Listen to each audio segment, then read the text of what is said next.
Guys, hari ini video akan membahas tentang adanya tunjangan seumur hidup untuk DPR yang mana sangat memberatkan negara. Kita lihat dulu cuplikan video ini. Pensiun DPR hanya menguntungkan jumlah orang sangat kecil, sementara bebannya ditanggung 270 juta rakyat Indonesia. Saya sependapat untuk tidak diberikan tunjangan pensiun karena mereka mengabdi hanya sebatas 5 tahun dan telah dibayar berlebih-lebih. Ada lagi komentar berikutnya, enak banget ya jadi anggota DPR cuma 5 tahun dikasih pensiun seumur hidup. PNS aja paling sedikit 20 sampai 35 tahun mengabdi baru dapat pensiun. Itu juga tidak besar. Guys, kalau kita lihat undang-undang yang kita ributkan sekarang dengan DPR itu adalah Undang-Undang Nomor 12 Tahun 1980 yang mengatur hal keuangan administratif, pensiun dan tunjangan bagi pimpinan dan anggota lembaga tertinggi negara seperti MPR, DPR, DPA, BPK, MA serta bekas pejabatnya. Undang-undang ini menjamin biaya perawatan rumah dinas, kendaraan seperti pensiun atau tunjangan bagi yang berhenti dengan hormat atau tewas. Kenapa baru sekarang diungkit? Permasalahannya sekarang kenapa baru diungkit? Selama ini orang tua kita, anak cucu kita fine-fine saja, kita coba bongkar di sini. Yang mencolok adalah aturan pensiun DPR itu bukan hal baru. Fasilitas pensiun anggota DPR sudah ada sejak lama lewat aturan tentang hak keuangan dan administrasi penjabat negara. Jadi ini bukan kebijakan yang tiba-tiba muncul tahun ini. Yang berubah drastis itu reaksi masyarakat, bukan aturannya.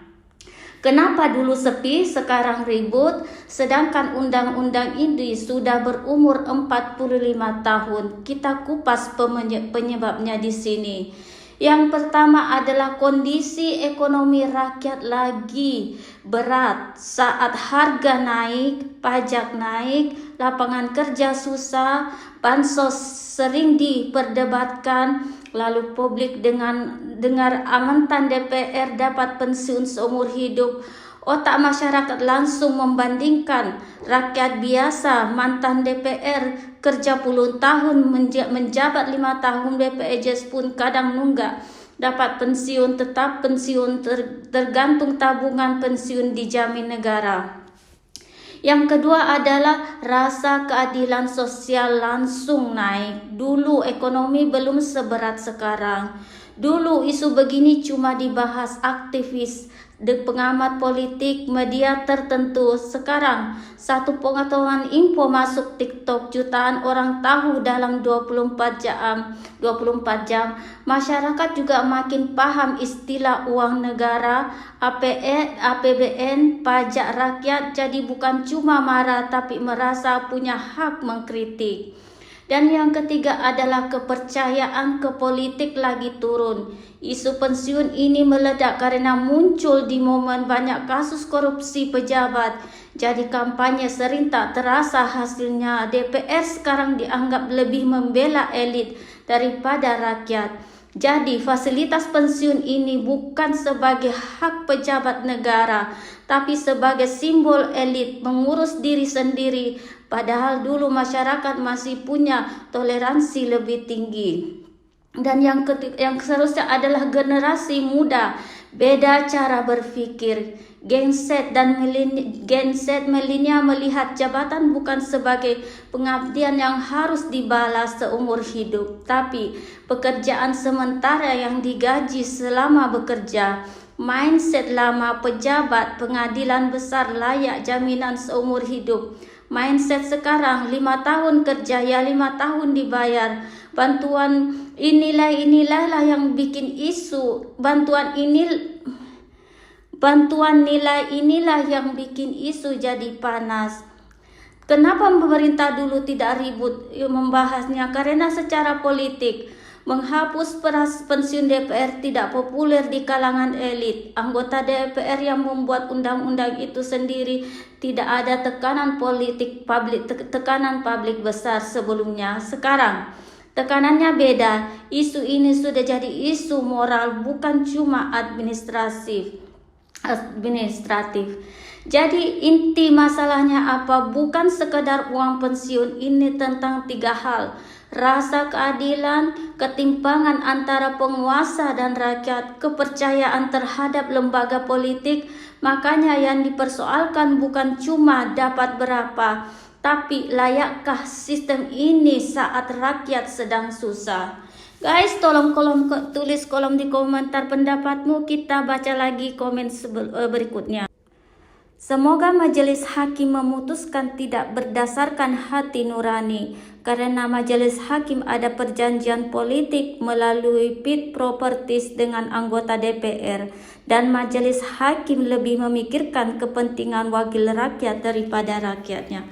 Kalau kita melihat komen ini, bisa kita simpulkan bahwa melalui fit and properties bukan hal di luar aturan, justru itu bagian dari mekanisme konstitusional dan politik.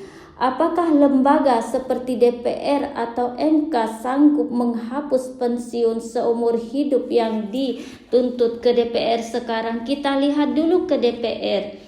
Kalau DPR bisa mengusulkan dan membahas RUU yang mengubah aturan pensiun, tapi perubahan besar seperti pensiun seumur hidup seringkali berkaitan dengan undang-undang amandemen, jadi perlu dukungan 3/4 DPR ditambah beberapa tahap formal.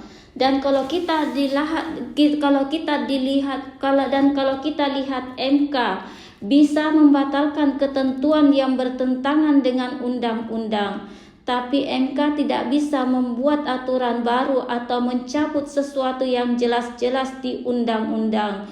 Jadi, secara teori kedua lembaga punya peran, tapi tidak satu lembaga pun yang bisa sendirian menghapus pensiun seumur hidup DPR tanpa proses hukum dan konstitusi yang proper. Jadi jelas ini kita sudah bahas, dan kita baca lagi komen yang berikutnya adalah DPR sudah terlalu banyak menerima pendapatan, apalagi dapat pensiun. Sangat membebani APBN, apalagi sumber APBN hampir 85% dari pajak rakyat.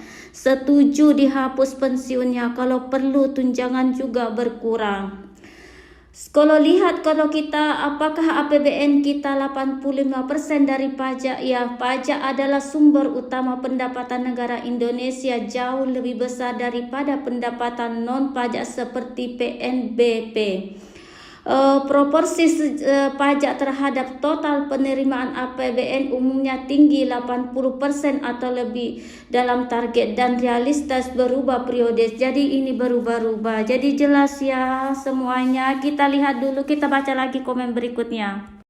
Ya Bapak Hakim, hapuskan uang pensiun anggota DPR, bisa dipakai membangun negara untuk uang itu. Iya benar sekali, jadi mungkin uang untuk pensiun DPR seumur hidup ini dipakai untuk membangun, untuk membeli keperluan negara yang kita masih sangat membutuhkan. Dan komen berikutnya, gajah mati meninggalkan gading, manusia mati meninggalkan nama. Ingat, hidup ini sementara, yang berarti pertanggungjawaban di akhirat nanti. Ya benar, apapun yang kita lakukan sekarang ini akan mendapat, kita akan mempertanggungjawabkan sampai mati. Jadi kita sangat hati-hati di dalam mengambil keputusan. Dan komen yang berikutnya adalah DPR itu beban negara, suruh hemat anggaran malah budak di Senayan boros. Ya boros budak, maksudnya ini beban negara sudah mungkin ini dia bilang sudah boros-boros dia di sana di Senayan. Kita kalau tulis di kolom komentar apa benar ini malah budak di Senayan boros.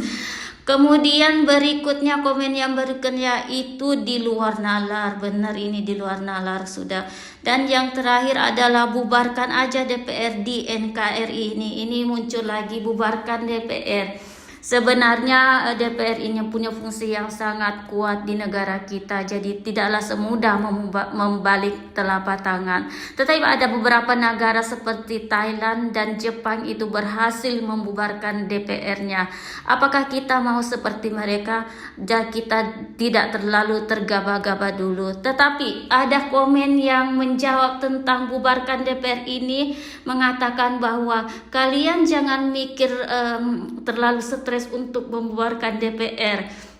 Tetapi kalau kalian mau melihat DPR bubar, ya gaji aja sesuai dengan UMR. Akhirnya DPR akan bubar sendiri. Bagaimana pendapatmu guys? Tulis di kolom komen. Bayangkan ini ada yang bekerja seumur hidup tapi pensiunnya sangat kecil. Sementara ada jabatan yang 5 tahun tapi pensiun seumur hidup. Ini bukan sudah soal iri tapi soal keadilan negara kuat. Bukan karena elitnya nyaman tapi karena rakyatnya merasa diperlakukan setara.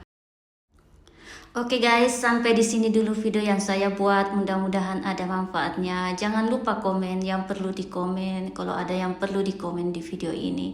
Dan jangan lupa subscribe yang belum subscribe, like dan share. Terima kasih.